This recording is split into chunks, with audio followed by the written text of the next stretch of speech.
Cette vidéo illustre comment modéliser puis imprimer un support de stencil pour circuit imprimé double face, conçu spécifiquement pour un modèle de carte. L'utilisation de ce support de stencil a été illustrée dans une précédente vidéo. Commençons par préciser que la mise au point et l'ajustement d'un support comme celui-ci nécessitent quelques heures et ne se justifient que par la production d'une petite série de cartes à fabriquer, ce qui est le cas puisque au moins 15 circuits imprimés seront à assembler. Quelques remarques préliminaires. Le PCB à câbler est de taille relativement réduite, moins de 70 mm par 55, ce qui justifie l'utilisation d'un stencil commandé chez Seeed Studio qui présente plusieurs intérêts. Il est de petite taille, 10 cm par 15, coûte peu cher, les frais de port sont également peu élevés par rapport à des stencils surdimensionnés. Il permet de créer sans problème des supports sur une imprimante ayant un plateau de 22 cm par 22. Le nom du fichier Gerber est gravé dessus, ce qui permet d'identifier le stencil facilement.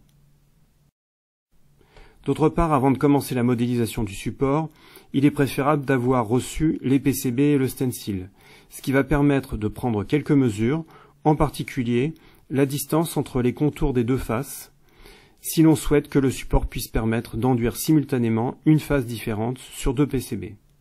Dans le cas présent, la distance est de 10 mm. Compte tenu de la précision de positionnement recherchée, il est inutile de se lancer tête baissée dans la modélisation d'une pièce complète, ce qui va nécessiter des impressions à répétition avant d'obtenir la mise au point définitive. Mieux vaut procéder étape par étape. Le routage de la carte a été réalisé avec KiCad et la modélisation avec FreeCAD. Le premier essai que l'on peut faire consiste à regarder si l'on peut imprimer, tel quel, le contour du PCB et voir si une fois imprimé, il s'encastre bien dans la pièce. Le premier réflexe a été d'exporter le fichier .step de la carte finalisée.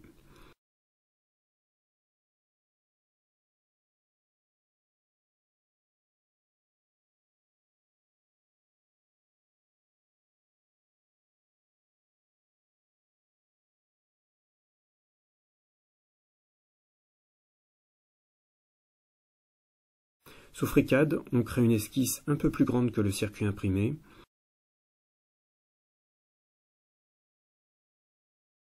à laquelle on donne une épaisseur de 5 mm.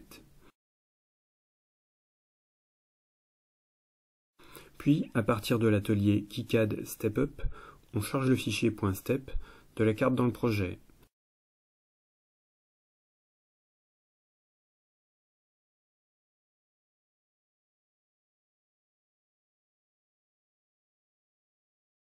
Seul le contour de la carte nous intéresse, c'est donc uniquement lui qui va être sélectionné et positionné sur la pièce.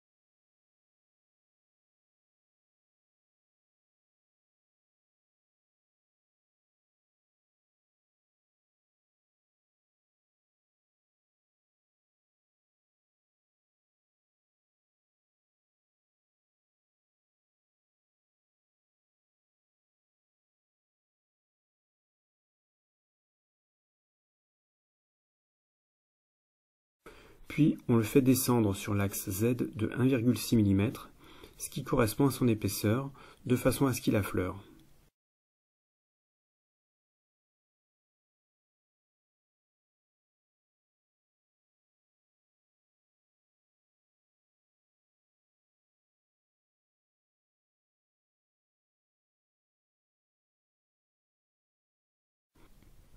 Puis on passe dans l'atelier Part pour effectuer une opération booléenne de soustraction entre la pièce et le PCB.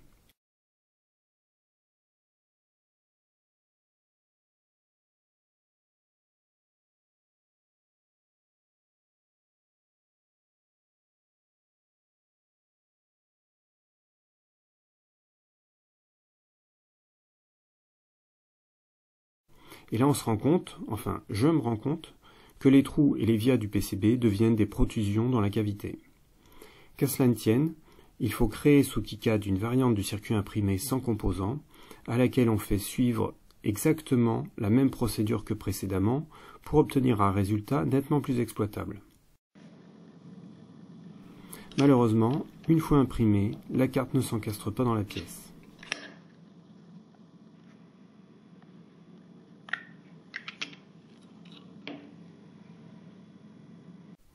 Il faut donc donner un peu de jeu à tout cela, et par la même occasion pratiquer une ouverture au fond du support de façon à ce que les CMS déjà soudés côté bottom ne gênent pas.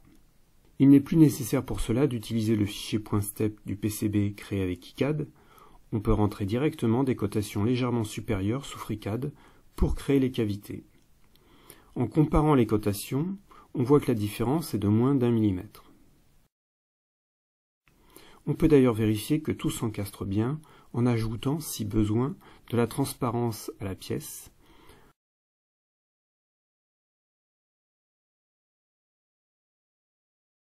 On peut même adapter la couleur à celle de notre carte.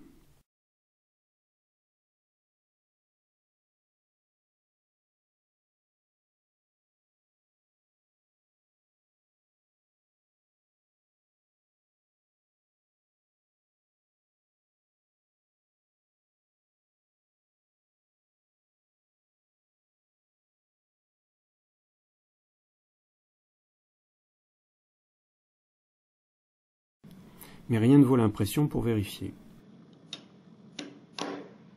Et cette fois-ci, ça marche.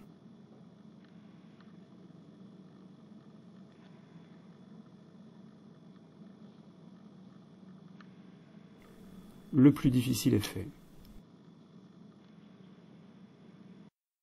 Concernant les aimants pour fixer le stencil, il s'agit d'aimants néodymes de 12 mm de diamètre qui vont être collés avec de l'adhésif double face pour sol irrégulier.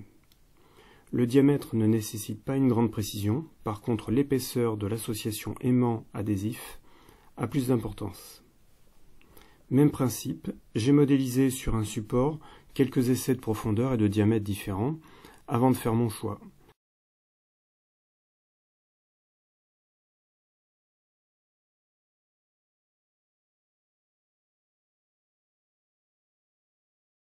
Support qui ensuite a été imprimé.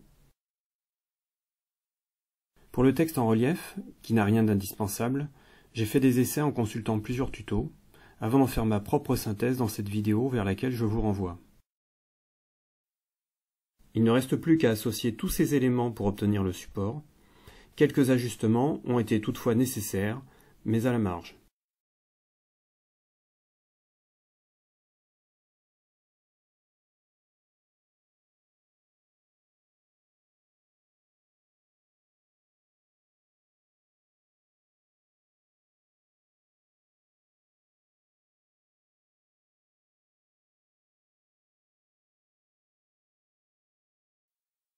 Maintenant, on peut se lancer dans l'impression, qui va prendre quelques heures.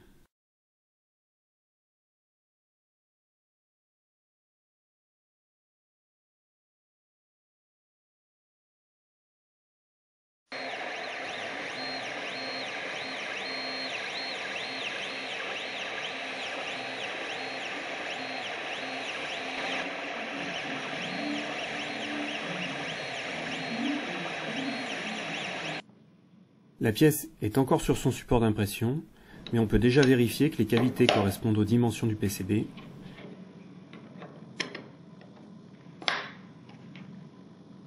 Puis la décoller.